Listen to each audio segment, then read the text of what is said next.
This clip is brought to you by SaveWithConrad.com.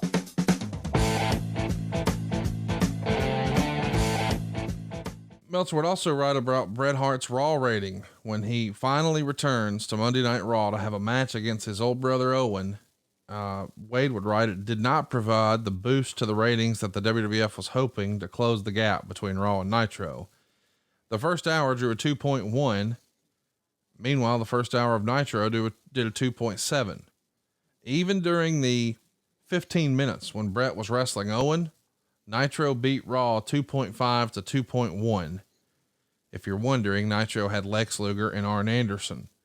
Now, you and I both think a lot of Lex and Arn, and they're friends of the show and what have you, but I think I'd probably rather watch Bret and Owen wrestle, but fans did not that night. The gap even widened when we saw Eric Bischoff come out for an interview. Nitro was doing a 3.0, and then we had the Executioner versus Freddie Joe Floyd.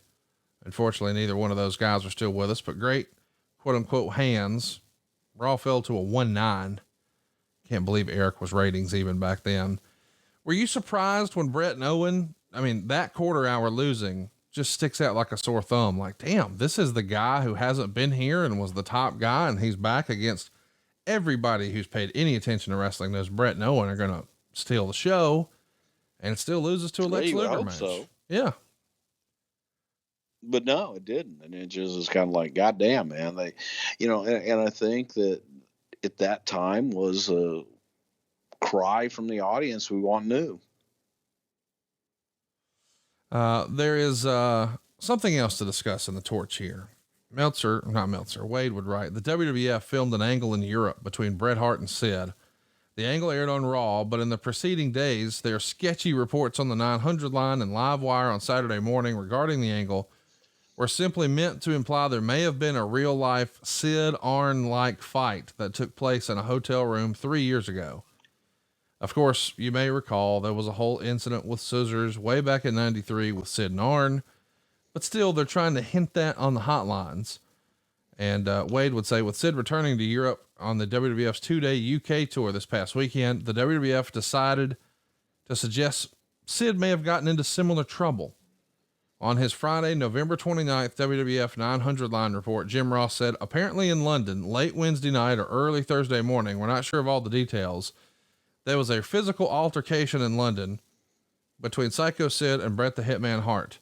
This was not an in-ring incident, apparently. I do not have all the details other than there was some physicality involved. I'm not sure if it happened in a locker room or at the hotel. I know that sounds very sketchy, but we're hearing conflicting reports. Until we can get the story right, I hate to go further with the situation. His next report was Tuesday, December 3rd, and he didn't add much clarification. He just said they got into an altercation where they were separated by WWF officials and police officers, as we understand it, on a Wednesday night in their hotel in London.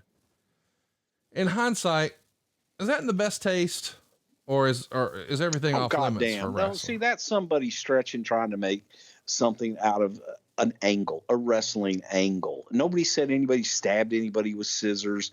Nobody said any of that shit happened. That's somebody going, oh, this must be what they're trying to do. No, it was a story. It was a way to create interest in shit. That's all it was. But Sid had the fight overseas. He didn't have the fight in Poughkeepsie. In Germany, or who cares? Okay. But that, again, that's somebody, this must be what they were trying to do. That's not what we were trying to do. That is complete summation of taking it. Well, this is what they meant to do. No, that's not what we fucking meant to do. It's like when they reported, when we did the deal with Undertaker and the guys attacking him with Muhammad Hassan, and oh my God, they're mocking the London bombings. Hey, dumbasses, we shot it before there were any London bombings, and we took it off the show after that happened on that Thursday. So, that's the kind of stuff that irritates the living shit out of me, because there's just absolutely zero fact to any of it. Well, everybody was reporting it, whether it was Dave Sheeran, the Wrestling Lariat, or Wade. Again, rumor mongers. Okay. People that don't know fuck all. Let's talk about another report from the Torch. Jeff Katz, the 17-year-old who hosted weekly news update on the WCW 900 line during Mean Gene's absence, reported the USA Network gave the WWF an ultimatum. Ultimatum. It's late here, Bruce. An ultimatum to increase ratings. It's late here too. Yeah, it's 8:48 there. I know, right? It's past my bedtime. Or Raw would be moved to midnight. Hey, it's Conrad Thompson. Thanks for checking out the podcast here on YouTube. Be sure to hit the subscribe button and the notifications bell so you get a notice anytime we upload some new content. And go save yourself some money right now. If you're in a 30-year loan or you have credit card debt, it's not a matter of if I can save you money. It's a matter of how much. Find out right now for free at SaveWithConrad.com.